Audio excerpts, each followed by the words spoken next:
Welcome to the History Unplugged podcast, the unscripted show that celebrates unsung heroes, myth-busts historical lies, and rediscovers the forgotten stories that changed our world.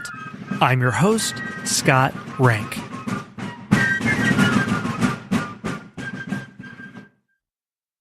Welcome, everyone, to the very final episode in our series on the 10 most important battles of the Civil War. We left the battlefields of the Civil War a few episodes ago to focus on the aftermath. We looked at where all these different figures ended up once the war ended. We looked at the naval battles of the Civil War. In this final episode, we're going to look at the final effects of the Civil War, all the changes it causes on American society in the political, social, and technological realms. But before we get into those particular things, something that James and I want to discuss is a theme that we've touched on various times throughout the series, and that is the memory of the Civil War.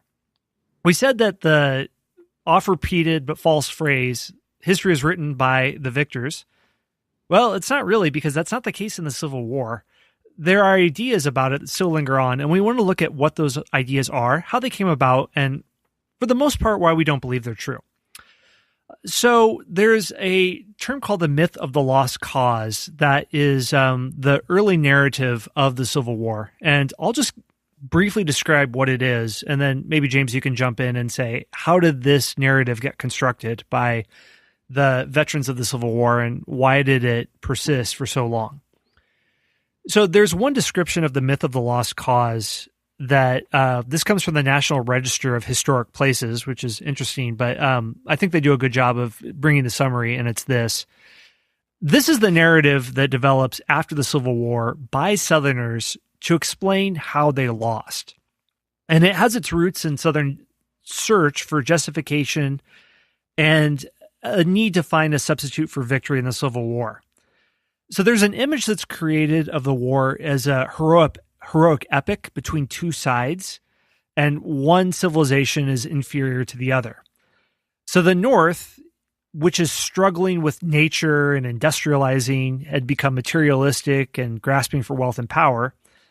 And the South had a genteel, chivalrous society based on honor, chastity, and fidelity in women.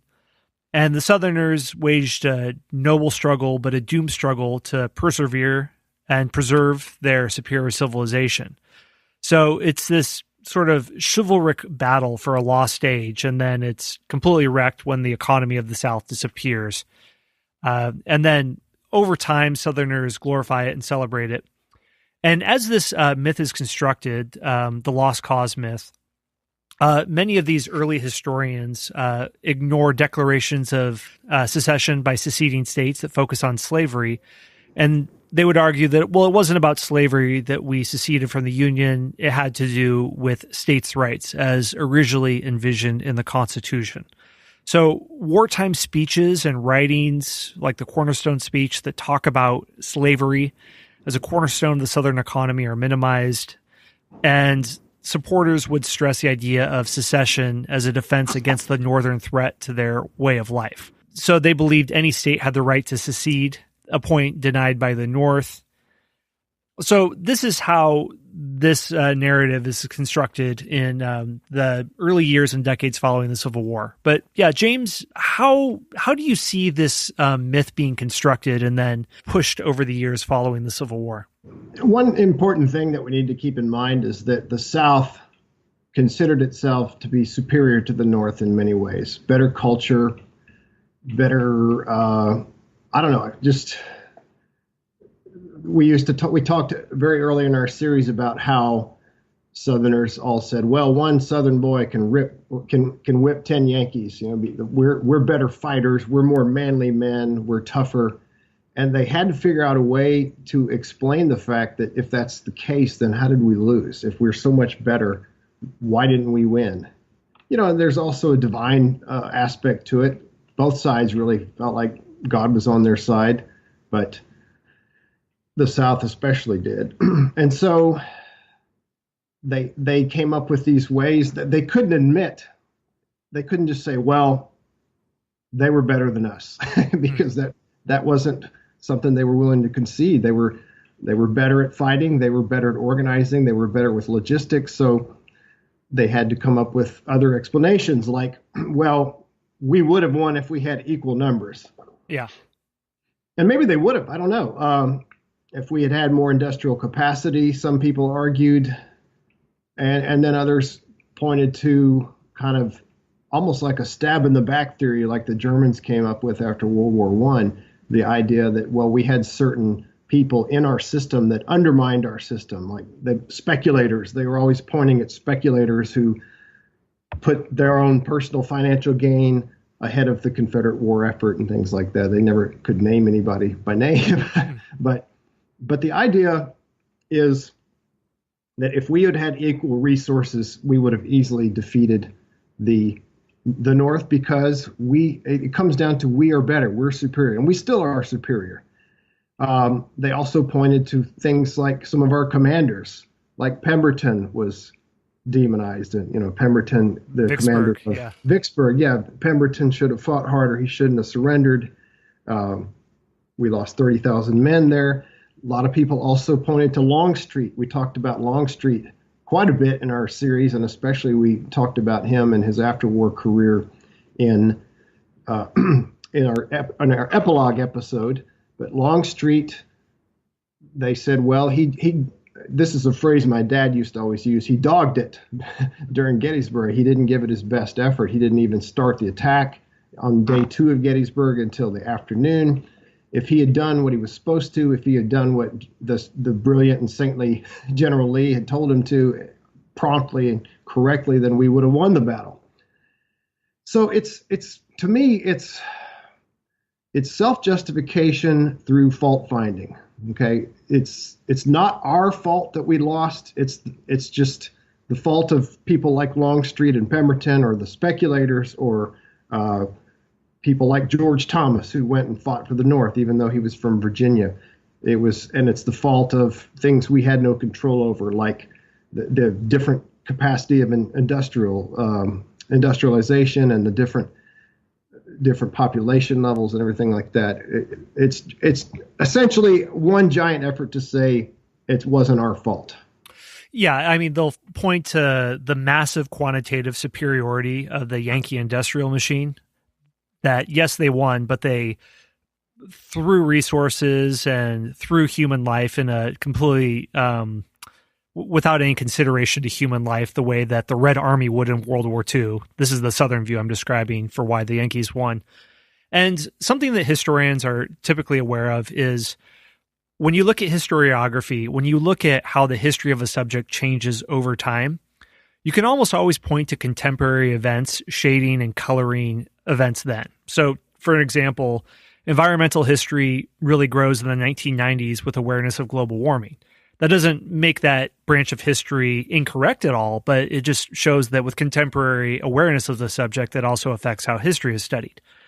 With the myth of the lost cause, a lot of it's being written in the late 19th century, early 20th century, when Jim Crow descends on the South, and for legitimation of why these Jim Crow laws exist, that also colors how the Civil War and the antebellum period itself is looked at. So on another element is that you describe slavery as overall a benevolent institution where slaves are treated well, because after the war is over and they're freedmen who are in total poverty, those argue that they were better off in slavery than that situation. So the South is wrecked. And besides that, slavery was on the decline anyway, so slavery would have gone through a sunset no matter what. And then the South could have evolved into a post-slavery society where it would have been better off without having to go through a bloody, needless war led by the Butcher Grant, who was a drunkard and caused a complete and total loss of life. Now, this history, it's not handled that black and white by everyone, but that's the general coloring of it. And even up till now, there's still a lot of revisionist history that's showing that Grant was far more capable than we recognize. James mentioned in the previous episode, all the biographies on Grant. Longstreet is being considered differently. Robert E. Lee, I mean, I don't think you can take away that he was a very effective military commander and strategist. and did very well with the challenges that he was up against, but not this sainted figure that we understand him today. But anything else you think I'm missing with that discussion of the lost cause myth, James? Oh, I just want to piggyback on what you said. It's very much still active today. I mean, it's a great minority, but I've had discussions or debates, if you will, with people on my Facebook site, which is called American History Fanatics, by the way, everybody check it out. But on American History Fanatics, I've had people tell me that Lincoln should have left. And I know I've had friends that have said this. Lincoln should have left the South alone. Let him go. Like you mentioned earlier, they said, well, slavery would have eventually died out maybe by 1900, 1910, 1920. Well, tell that to the people that would have been slaves during all that time. You know, I mean, that may seem like an acceptable option for somebody living in the 21st century, but especially someone who's white. But if you're one of the people that would have been one of the slaves, then you were very thankful that Lincoln did what he did. Yeah, and I have a big multi-part series on slavery, and I'll just mention one thing, that after emancipation and slaves are free, newspapers are flooded with classified ads of former slaves looking for family members, because family were frequently split apart when one family member was sold to another plantation. Up until World War I, you have newspapers where people are posting to try to find family members that were split apart. So yeah, this it dies a very, very long death of the institution of slavery. Okay, well, let's just jump in and point out some of these effects of the Civil War that happen and the long-standing effects that it has in American life.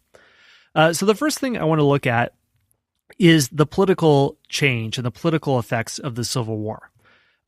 One of the first things is that the American government becomes more centralized.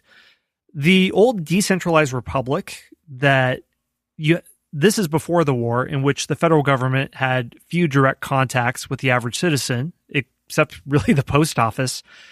Now it becomes a nation that taxes people directly. You have an internal revenue bureau to collect taxes, men are drafted into the army.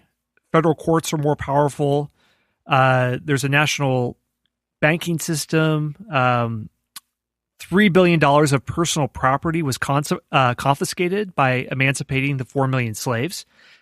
And just look at the Constitution to think about the change that happens.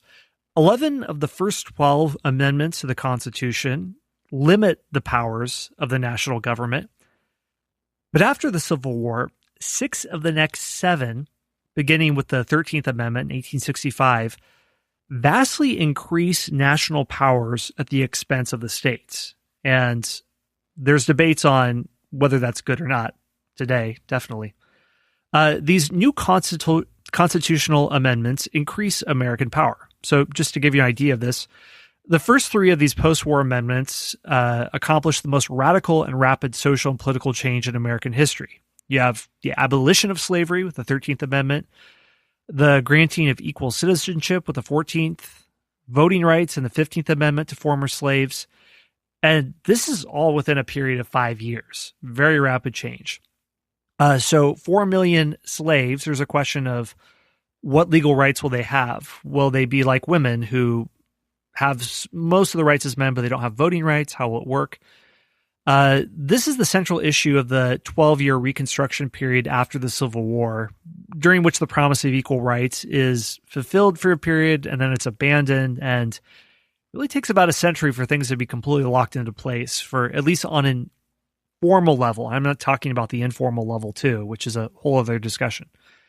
Another change is that the center of gravity of political power moves from the South to the North after the Civil War. So Northerners hold more power than Southerners. So the Civil War tipped the sectional balance of power in favor of the North.